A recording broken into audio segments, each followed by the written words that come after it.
خبر شامل کریں گے۔ Deputy bureau chief Mustansir but کی رپورٹ کے مطابق ڈپٹی کمشنر گجرات نور العین اور ڈسٹرکٹ پولیس آفیسر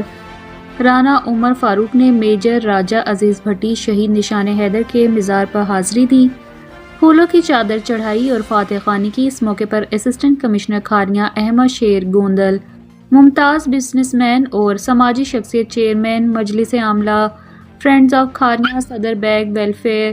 فاؤنڈیشن اور سی ای او گجرات کنگز چودھری ندیم منظور سمیت دیگر ضلعی انتظامیہ اور پولیس افسران نے بھی شرکت کی۔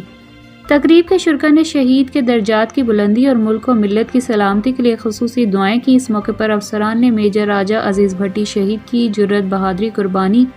اور وطن سے بے مثال محبت کو خراج عقیدت پیش کرتے کہا کہ شہداء کی قربانیاں ہی ہماری آزادی بقا کی حقیقت کی حقیقی ضمانت ہیں۔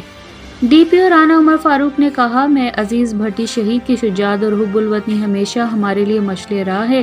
اور پولیس فورس اپنے شہداء قومی ہیروز کی قربانیوں کو کبھی فراموش نہیں کرے گی کہ پولیس عوام کی جان و مال کے تحفظ اور وطن عزیز کی دفاع کے لیے ہر لمحہ تیار ہے۔ چودھری ندیم منظور بیگ نے اس موقع پر کہا، شہداء کی لازوال قربانیاں ہمارے محفوظ حال اور روشن مستقبل کی اساس ہیں،